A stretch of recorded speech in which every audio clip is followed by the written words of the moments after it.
sobre artistas de Irán. Con Mohammad volví a conversar, pero yo no le pregunté a él si había pensado para hacer las imágenes, porque yo sentía que eso iba como también a viciar como mi imaginación.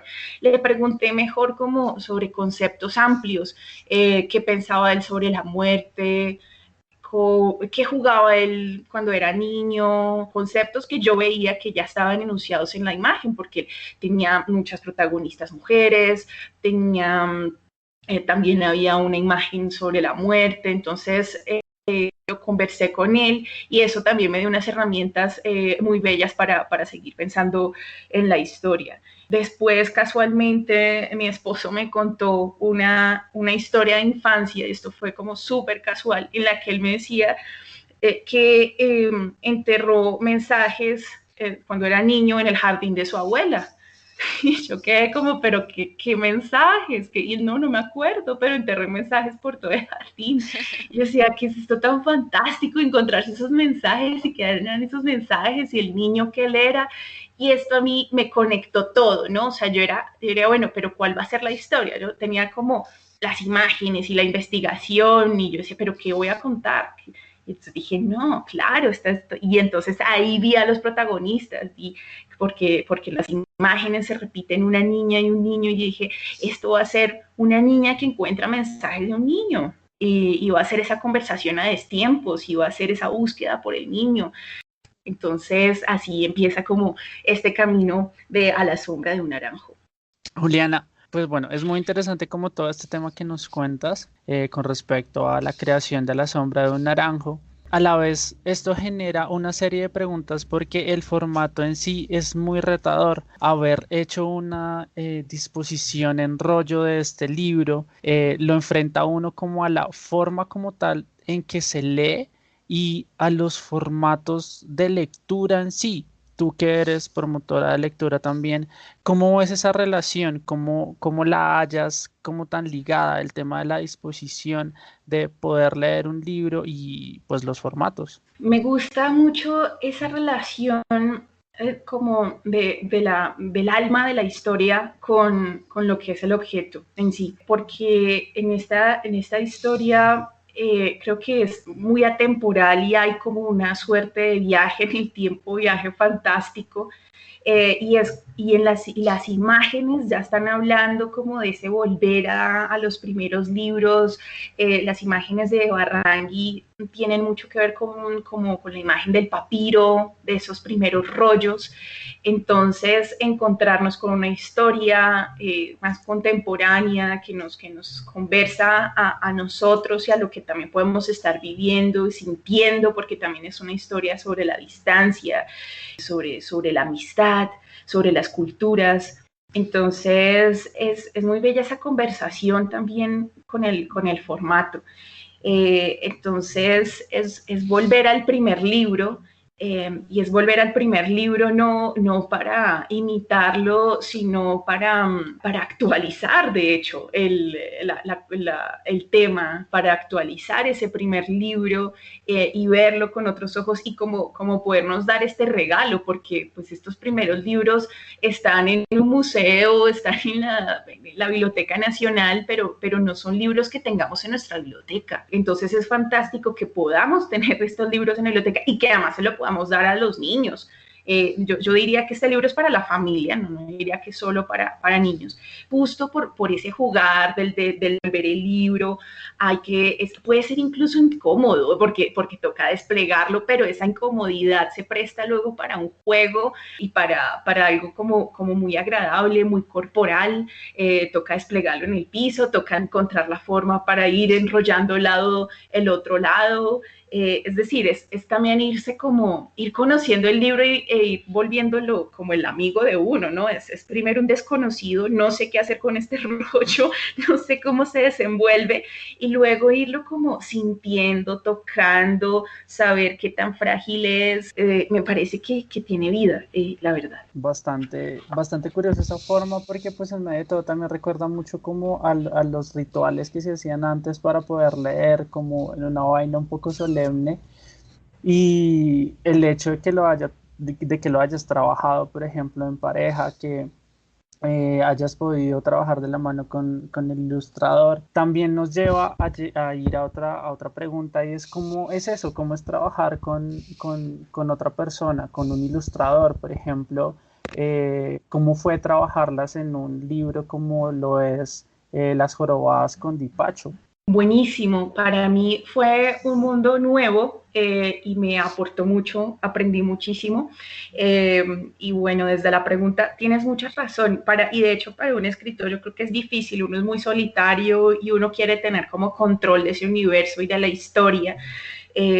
Muchas veces además, y la mayoría de veces diría, uno escribe y luego ya la historia lista va al ilustrador, pero como El vuelo de las jorobadas, desde el comienzo la idea era que fuera como un libro álbum y que conversaran la imagen y el texto y no fueran cada uno por su lado. Entonces desde el comienzo nos sentamos con Paula Guerra, la editora, Pipacho, para pensar el libro. Y para mí fue fantástico porque, de hecho, cuento esta primera reunión, yo llevé mi cuaderno con apuntes y yo soy como de listas. Entonces yo era así como con bullets, la investigación que había que hacer, ¿no? Como flechas, una cosa muy así de conceptos, de palabras. Y Dipacho llevó el storyboard. Y entonces era la primera vez que yo veía un libro que yo no había escrito y es algo que para mí me ayudó muchísimo también a escribirlo porque yo a veces arranco incluso a escribir historias y no tengo ni idea de dónde va a terminar y Pacho ya tenía ahí plasmado en ese storyboard el viaje. Decía este puede ser el viaje de la ballena. Y entonces se mostraba incluso, ya van a ver que tiene como una zona de mapas donde las ballenas van pasando para llegar de la Antártida al Pacífico colombiano. Entonces dije, claro, entonces todos mis flechas, mis conceptos, los metí mejor en ese mapa de viaje y dije, claro, y eso me dio también a mí más narrativa, ¿no? Porque la idea, aunque sea un libro informativo, era que fuera un libro también muy narrativo, fuera una crónica, se sintiera que te están contando una historia y no que te están metiendo información, las ballenas esto y esto, sino que realmente estás ahí con ellas y estás sintiendo el frío de la Antártida. Esa era también el espíritu en que todos estábamos muy alineados.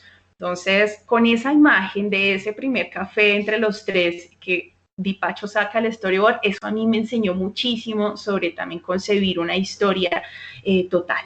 Qué hermoso eso que dices, porque además también es como una imagen poética, ¿sí? Como la experiencia de saber sobre el viaje de las ballenas, pero no deja de lado como la imagen poética y la experiencia poética de la literatura y eso me parece hermoso.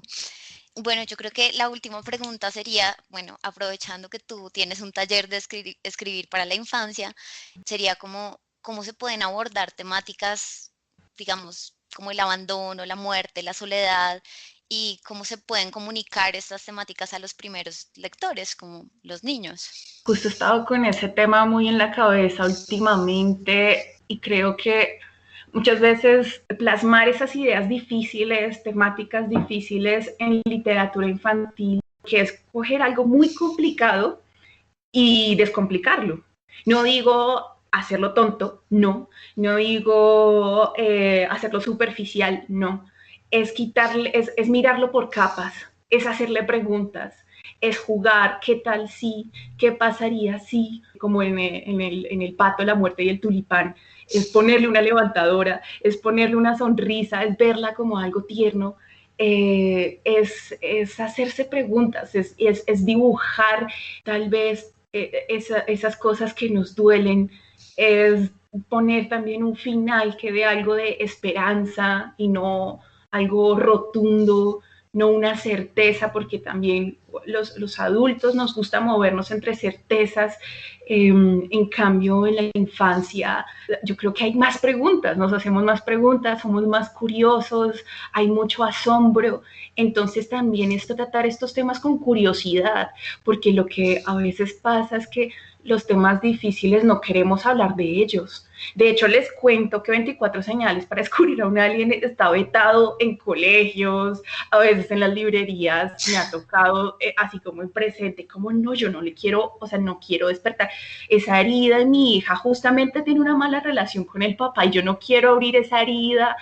La gente no quiere hablar de esos temas, la gente no quiere hablar de lo que duele, ni mucho menos mostrárselo a sus hijos, porque, y entiendo, uno quiere proteger a los niños, pero uno no los protege, creo yo, negándoles el mundo y cerrándole los ojos, sino hablando en un entorno seguro, conversando, revisando, mirando otros puntos de vista.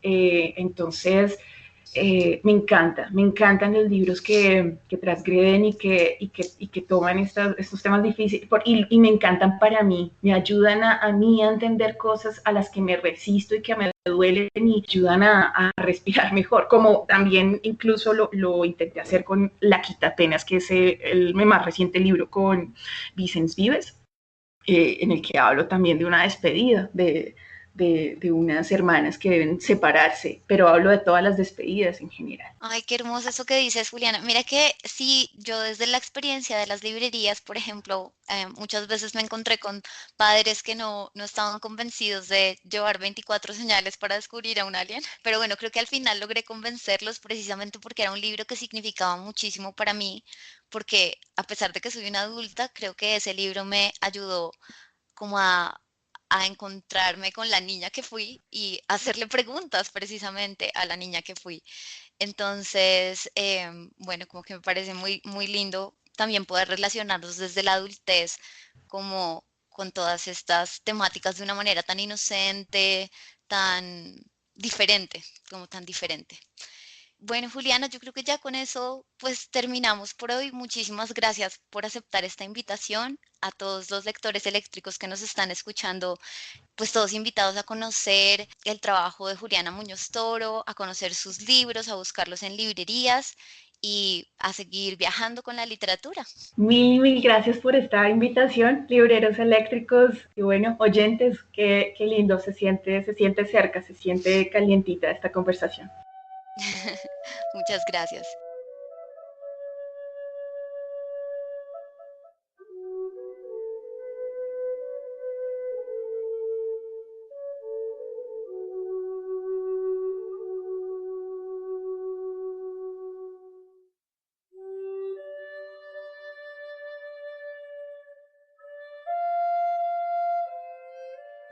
Para este capítulo, que no es la anatomía de Grey, pero sí la de Gutenberg, y que contó con algunas de sus más notables transformaciones, les comparto la alegría de leer a Irene Vallejo, autora del libro El infinito en un junco, editado en el prepandémico 2019 y que para este segundo año pandémico lleva 27 ediciones e innumerables premios.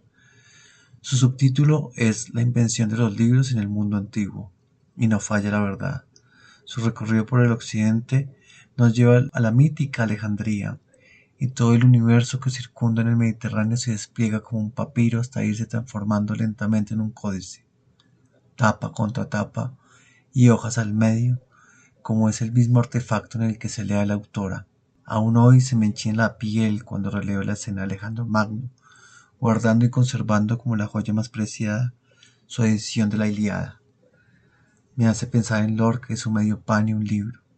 Hago un salto y veo a Reinaldo Arenas con Homero bajo su brazo huyendo del peligro que lo acecha. Recreo a Carlos y sus inofensivas cajas de libros que entran como mesas ratonas en la casa de la loca del frente en la obra de Pedro Lemebel. Pienso en las bibliotecas y en las librerías tan bellamente contadas por Irene Vallejo y la llama que emana de ellas para evitar nuestro choque. Todas y todos invitados a este libro que se despliega, que se teje justamente cuando lo leemos.